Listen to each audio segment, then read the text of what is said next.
RSSന്റെ മുഖപത്രമായിട്ടുള്ള ഓർഗനൈസറിൽ മോഹൻലാലിനെ വേട്ടയാടുന്ന രീതിയിൽ ഒരു ആർട്ടിക്കിൾ വരികയും അത് പെട്ടെന്ന് കാണാതെയാവുകയൊക്കെ ചെയ്തു. എന്താണ് അതിന്റെ കൂടുതൽ വിവരങ്ങൾ? എന്താണ് കൂടുതൽ വിവരങ്ങളെന്ന് ചോദിച്ചു കഴിഞ്ഞാൽ, ആ നിലപാടിൽ ഉറച്ചു നിൽക്കാൻ വേണ്ടിയിട്ട് അവർക്ക് സാധിച്ചില്ല. അവരത് പിൻവലിച്ചുകൊണ്ട് ഓടി രക്ഷപ്പെട്ടിരിക്കുന്നു എന്നുള്ളതാണ് നമുക്ക് കാണാൻ വേണ്ടി കഴിയുന്ന ഒരു കാര്യം. എന്തിനത് ചെയ്തിരിക്കുന്നു എന്നുള്ളതാണ്. അപ്പോൾ അവർ എന്തെങ്കിലും പിഴവ് ചെയ്തതായിട്ട് അവർക്ക് തോന്നിയെന്നുള്ളത് ഇപ്പം വലിയ രീതിയിൽ ജനങ്ങൾ ചോദിച്ചുകൊണ്ടിരിക്കുകയാണ്. സോഷ്യൽ മീഡിയയിലൊക്കെ വലിയ രീതിയിൽ വൈറലായിക്കൊണ്ടിരിക്കുകയാണ്. അതായത് മോഹൻലാലിനെ ഏതെങ്കിലും ഒരു ബോക്സിൻ്റെ അകത്ത് പെടുത്തുക എന്നൊരു ലക്ഷ്യമാണ് പലരുടെയും ഉള്ളിലുള്ളത്. അതായത് ഒന്നിക്കലും മോഹൻലാലിനെ അറസ്റ്റുകാരനാക്കണം, അല്ലെങ്കിൽ മോഹൻലാലിനെ വേറെ എന്തെങ്കിലും ആക്കി തീർക്കണം. അപ്പോൾ മോഹൻലാൽ വേറെ എന്തെങ്കിലും ആയിത്തീരുമ്പം പറയും ഞങ്ങളുടെ ആളാണെന്ന്. അപ്പോൾ അതിനുള്ള പ്രഷർ ചരടുവലികളായിട്ട് വേണം നമ്മൾ ഇതിനെ കാണാൻ വേണ്ടിയിട്ട് സാധിക്കേണ്ടത്. യഥാർത്ഥത്തിൽ ഒരു വേദിയിൽ ഗൾഫ് മാധ്യമം പരിപാടിയിൽ, ഷാർജയിൽ നടന്ന പരിപാടിയിൽ അദ്ദേഹം പങ്കെടുത്തു. അവിടെ അദ്ദേഹത്തിനെ ആദരിച്ചു. അത് ജമാഅത്തെ ഇസ്ലാമിയുടെ അവരുടെ ഒരു പരിപാടിയായിരുന്നു. അവർ സംഘടിപ്പിക്കുന്ന ഒരു പരിപാടിയായിരുന്നു ഈ ഗൾഫ് മാധ്യമത്തിൻ്റെ.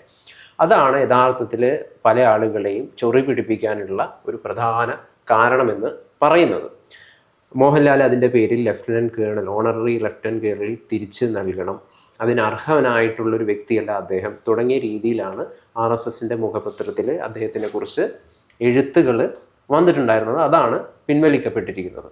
യഥാർത്ഥത്തിൽ ഇവിടെ രണ്ട് തെറ്റുകളുണ്ട്. ഒന്നെന്ന് പറയുന്നത്, RSS വേദിയിൽ മോഹൻലാൽ പങ്കെടുക്കുക, ഒരു വേദിയിൽ പങ്കെടുത്തു.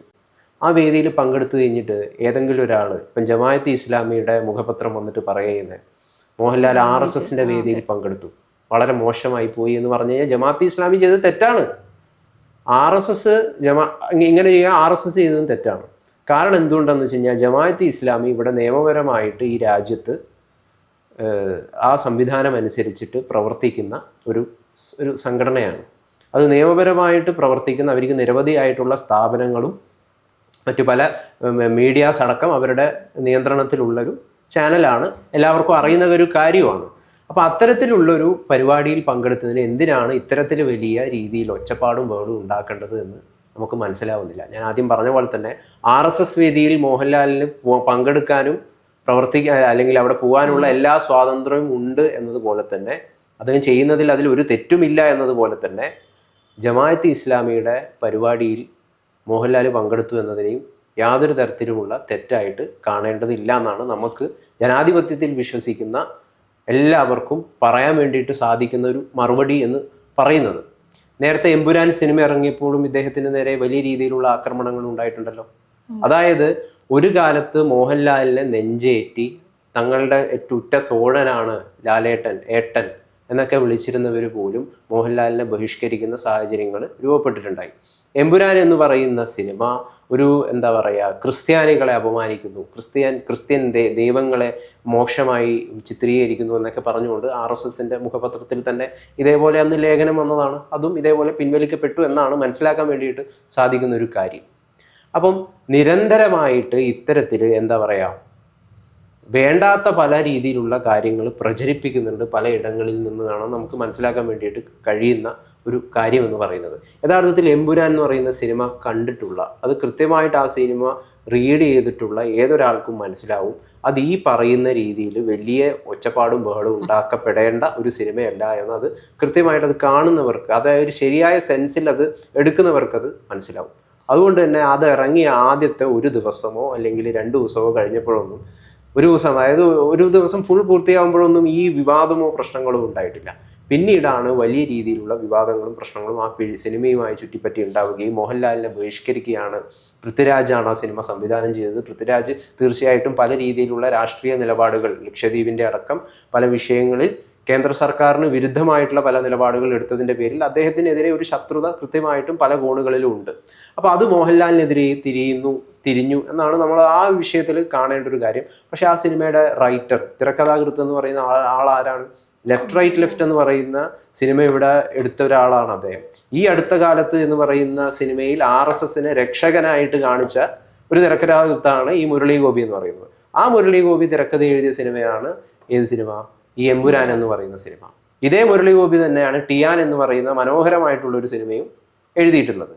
അപ്പോൾ ഇത് വായിക്കേണ്ട രീതിയിൽ വായിക്കാണ്ട് അതിൽ എന്താണ് മറ്റെന്തെങ്കിലും കാണാൻ കഴിവുള്ള അല്ലെങ്കിൽ അങ്ങനെ കാണുന്ന വൃത്തികെട്ട രീതിയിൽ ഒന്നിനെ സമീപിക്കുന്ന ആളുകളുടെ മാനസികാവസ്ഥയിൽ നിന്ന് വരുന്ന പല ചിന്തകളും തോന്നലുകളൊക്കെയാണ് മോഹൻലാലിനെതിരെയും വരുന്നതായിട്ട് നമുക്ക് കാണാൻ വേണ്ടിയിട്ട് സാധിക്കുന്നൊരു കാര്യമെന്ന് പറയുന്നത്. അദ്ദേഹം ഈ വേദിയിൽ പങ്കെടുത്തുകൊണ്ട് പറഞ്ഞൊരു കാര്യം, മോഹൻലാൽ, ഇന്ത്യ ലോകത്തിൻ്റെ ഹൃദയവും ബഹുസ്വരത ഇന്ത്യയുടെ ആത്മാവുമാണ്. ഇന്ത്യയെ എന്നും നെഞ്ചേറ്റിയവരാണ് അറേബ്യൻ നാടുകൾ. തീർച്ചയായും അഭിനയ ജീവിതത്തിൽ കിട്ടിയ വലിയ ഭാഗ്യമായി ഈ അവസരത്തെ കരുതുന്നു എന്നാണ് മോഹൻലാൽ ഈ വേദിയിൽ പങ്കെടുത്തുകൊണ്ട് പറഞ്ഞത്. അതായത് യഥാർത്ഥത്തിൽ നമ്മുടെ നാട്ടിലിപ്പം വലിയ രീതിയിലുള്ളൊരു ഭീകരവാദം തഴച്ചു വളരുകയാണ്. വലിയ രീതിയിലുള്ളൊരു ഭീകരവാദം തഴച്ചു വളരുകയാണ്. ഒരാളുടെ പേര് ഇതാണ് എന്ന് തോന്നുകയാണെങ്കിൽ അയാൾ ഭീകരവാദിയാക്കും. സത്യമല്ലേ അത്? ഒരു പ്രത്യേക സമുദായത്തോടുള്ള ഒരു വെറുപ്പ്, ഒരു എന്താ പറയുക, ഫോബിയ സത്യസന്ധമായിട്ട് നമ്മുടെ നാട്ടിൽ വലിയ രീതിയിൽ പ്രചരിക്കുന്നുണ്ട്. ഭീകരവാദത്തെ നമ്മൾ എതിർക്കണം, ഒരു സംശയമില്ല അക്കാര്യത്തിൽ. എല്ലാ ശക്തിയും ഉപയോഗിച്ച്, എല്ലാ പല്ലും നഖവും ഉപയോഗിച്ച് ഭീകരവാദത്തെ എതിർക്കണം.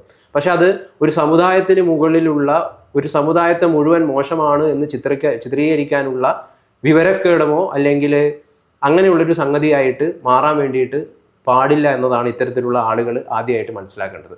എന്ത് സംഭവിച്ചു കേണൽ സോഫിയ ഖുറേഷിക്ക്? സോഫിയ ഖുറേഷിക്ക് എന്ത് സംഭവിച്ചു? ആരാണ് അവരെ ആക്ഷേപിച്ചത്? അവരെ ആക്ഷേപിച്ചിട്ട് ഇപ്പൊ മാപ്പ് പറഞ്ഞത് ആരാണ്? BJP മന്ത്രിയാണ്. BJP മന്ത്രി, മധ്യപ്രദേശിലെ ട്രൈബൽ അഫയേഴ്സ് മന്ത്രി കുവൻ വിജയ് ഷാ. അദ്ദേഹം പറഞ്ഞത് അവര് ഭീകരവാദികളുടെ സഹോദരിയാണെന്നാണ്. അതുകൊണ്ടാണ് നമ്മുടെ സഹോദരിമാരുടെ നെറ്റിയിലെ സിന്ദൂരം മായച്ചവർക്കെതിരെ പോരാടാൻ അവരുടെ സഹോദരിയെ അയച്ചു എന്നുള്ള രീതിയിലാണ് അവർ സംസാരിച്ചത്. കോൺഗ്രസ് വരെ രംഗത്തെത്തി. അതിന്റെ വാക്കുകൾ ഇങ്ങനെയാണ്: നമ്മുടെ പെൺമക്കളെ വിധവകളാക്കിയവരെ പാഠം പഠിപ്പിക്കാനായി അവരുടെ തന്നെ സഹോദരിയെ നമ്മൾ അയച്ചു എന്നായിരുന്നു ഈ പൊതുവേദിയിലാണ് പറയുന്നത്. വിജയ് ഷാ എന്നാണ് ആ മന്ത്രിയുടെ പേര്. അദ്ദേഹത്തിനെതിരെ ഉത്തരവിട്ടത്, കേസെടുക്കാൻ പോലീസിനോട് ഉത്തരവിട്ടത് മധ്യപ്രദേശ് ഹൈക്കോടതിയാണ്. ഇപ്പൊ അദ്ദേഹം മാപ്പ് പറഞ്ഞിട്ടുണ്ട്. ക്ഷമിക്കണം സുഹൃത്തുക്കളെ എന്ന് പറഞ്ഞിട്ട് മാപ്പുമായിട്ട് അദ്ദേഹം രംഗത്തെത്തുന്ന കാഴ്ച നമുക്ക് കാണാൻ വേണ്ടിയിട്ട് സാധിക്കുന്ന ഒരു കാര്യമാണ്. ഈ പ്രതിരോധ വിദേശകാര്യ മന്ത്രാലയങ്ങളൊക്കെ വിളിച്ചു ചേർത്ത വാർത്താ സമ്മേളനത്തിലൂടെ, ഈ യുദ്ധത്തിൻ്റെ വിശകലനത്തിലൂടെയാണ് ഈ ഖുറേഷിയും അതോടൊപ്പം തന്നെ വ്യോമിക സിംഗ് നമ്മൾ അറിയുന്നത്, ലോകം അറിയുന്നത് അങ്ങനെയാണ്. ഓപ്പറേഷൻ സിന്ധൂരിന്റെ മുമ്പിൽ വന്ന് 2 വനിതകൾ, നടുക്ക് വിക്രം മിശ്രി, ഇവര് വന്ന് ഈ കാര്യങ്ങൾ വിശദീകരിക്കുന്നു. അത് നമ്മുടെ ദേശാഭിമാനികൾക്കൊക്കെ തന്ന ഒരു വലിയ സന്തോഷമുണ്ട്. ന്യൂനപക്ഷത്തു നിന്നുള്ള അതിനെ നമ്മളൊക്കെ കണ്ടത് ആ രീതിയിലാണ്. പക്ഷെ ചില ആൾക്കാരൊക്കെ കാണുന്നത് മറ്റൊരു രീതിയിലാണ്. അത് അവരുടെ വിവരക്കേടിന്റെ ഭാഗമായിട്ട് മാത്രം അവർ കാണുന്നതായിട്ട് നമുക്ക് കാണാൻ വേണ്ടിയിട്ട് സാധിക്കുള്ളൂ. ഇപ്പൊ രമേശ് ചെന്നിത്തല ഇതിനെതിരെ ഒരു പോസിറ്റീവായിട്ട് ബഹുമാന്യനായിട്ടുള്ള രമേശ് ചെന്നിത്തല വന്നിട്ടുണ്ടല്ലോ, അതൊന്ന് പോസ്റ്റ് വായിക്കുമോ? ഓപ്പറേഷൻ സിന്ദൂറിലൂടെ ഇന്ത്യയുടെ അഭിമാനമായി മാറിയ കേണൽ സോഫിയ ഖുറേഷിയെ ഭീകരരുടെ സഹോദരി എന്ന് ആക്ഷേപിച്ച മധ്യപ്രദേശ് BJP മന്ത്രി വിജയ് ഷാ സൈനികന്റെ പോലും മതം നോക്കുന്ന BJP ഭീകരതയുടെ ജീവിക്കുന്ന തെളിവാണ്. സത്യമാണ്, നമ്മളിപ്പോ പറഞ്ഞ പോലെ വിവരക്കേട് അലങ്കാരമാക്കി. അതെ, രാജ്യമല്ല മതമാണ് ഏറ്റവും വലിയ വിഷയം എന്ന് ചിന്തിക്കുകയും ആ അജണ്ട നടപ്പാക്കാൻ ശ്രമിക്കുകയും ചെയ്യുന്ന BJPയുടെ വിഷലിപ്തമായ നിലപാടാണ് ഇന്ന് ഇന്ത്യ നേരിടുന്ന ഏറ്റവും വലിയ വെല്ലുവിളി. ജനാധിപത്യത്തിന്റെ ബഹുസ്വരതയെയും മതേതരത്വത്തെയും അടിച്ചമർത്തി ഒരു മതവിഭാഗത്തെ മൊത്തത്തിൽ ഭീകരമായി ചിത്രീകരിക്കാൻ ശ്രമിക്കുന്ന ഈ പ്രവണത ഇന്ത്യ എന്ന രാഷ്ട്രസങ്കല്പത്തെ തകർത്തു കളയുന്ന ഒന്നാണ്. ഇന്ത്യയുടെ അതിർത്തികളിൽ രാപ്പകൽ കണ്ണിമ ചിമ്മാതെ കാവൽ നിൽക്കുന്നവരാണ് സൈനികർ. അവർ ഉറങ്ങാതിരിക്കുന്നത് കൊണ്ടാണ് നമുക്ക് സുഖമായി ഉറങ്ങാൻ പറ്റുന്നത്. അവരുടെ ദേശ സ്നേഹത്തെയാണ് BJP വെല്ലുവിളിക്കുന്നത്. സൈനികന്റെ പോലും ത്യാഗത്തെ വെല്ലുവിളിച്ചിട്ടാണ് ഇവർ സ്വയം ഭക്തരാണെന്ന് നടിക്കുന്നത്. മര്യാദയുടെ ഒരു കണിക പോലും എങ്കിലും ശേഷിച്ചിട്ടുണ്ടോ എങ്കിൽ എത്രയും പെട്ടെന്ന് ഈ മന്ത്രിയെ പുറത്താക്കി രാജ്യം ഒറ്റക്കെട്ടാണ് എന്ന് തെളിയിക്കണം. അവര് BJP വക്താവൊക്കെ പറയുന്നത് ഇത് വളച്ചൊടിക്കുന്നത് കോൺഗ്രസ് ആണ്, മറ്റു പുറത്തുനിന്നുള്ള ആളുകൾ, ആ രീതിയിലാണ് സംസാരിക്കുന്നത്. പക്ഷെ അദ്ദേഹം പറഞ്ഞത് ദേശവിരുദ്ധ രാജ്യവിരുദ്ധതൊക്കെ തന്നെയല്ലേ പറയുന്നത്. നമ്മൾ സമൂഹത്തിലൂടെ ഒന്ന് കണ്ണോടിച്ചു നോക്കിയാൽ നമുക്ക് ഈ പറഞ്ഞ കാര്യം സത്യമാണ്, വാസ്തവമാണ്. ഒരു തരത്തിലുള്ള ഭീകരവാദം നമ്മുടെ നാട്ടിൽ വല്ലാത്ത രീതിയിൽ വളരുന്നുണ്ട്. നമ്മൾ ഭീകരവാദത്തെ എല്ലാ രീതിയിലും ചെറുത്ത് നിൽക്കണം. ആ ചെറുത്ത് നിൽപ്പിന്റെ ഭാഗമായിട്ടാണ് നമുക്ക് രമേശ് ചെന്നിത്തലയുടെ ഈ പോസ്റ്റിനെ നമുക്ക് കാണാൻ വേണ്ടിയിട്ട് സാധിക്കുള്ളൂ. അദ്ദേഹം അതിൽ പറയുന്നുണ്ട്, ഇതല്ലേ യഥാർത്ഥ ഭീകരവാദം. അതെ, അതിർത്തി കാക്കുന്ന സൈനികന്റെ പോലും മതം നോക്കി BJP ഭീകരവാദി എന്ന് വിളിക്കുന്നു. ഇങ്ങനെയാണ് രമേശ് ചെന്നിത്തല പറഞ്ഞിരിക്കുന്നത്. അപ്പം തീർച്ചയായിട്ടും ഇപ്പൊ അഖിൽ മാരാർ വേട്ടയാടപ്പെടുകയല്ലേ. അഖിൽ മാരാറിനെ നമുക്കറിയാലോ, അദ്ദേഹം ദേശീയതയുടെ മീര ആ വീഡിയോ കണ്ടതാണ്, ഞാനും ആ വീഡിയോ കണ്ടതാണ്. ദേശീയതയുടെ, നമ്മളൊക്കെ ദേശീയതയുടെ ഭാഗമായിട്ട് നിൽക്കുന്ന ആളുകൾ കൂടിയിട്ടാണ്. ദേശസ്നേഹം നമുക്കൊക്കെ ഉണ്ട്. അതോടൊപ്പം തന്നെ എന്താണ്, ഭീകരവാദത്തെ ഇല്ലാതാക്കണം എന്നുള്ള എല്ലാ താല്പര്യവും നമുക്കുണ്ട്. പക്ഷെ അഖിൽ മാരാർ വേട്ടയാടപ്പെടുകയാണ്. അഖിൽ മാരാറിനെ നെഞ്ചേറ്റിയ ആളുകൾ പോലും അദ്ദേഹത്തെ ക്രൂശിക്കുകയാണ്.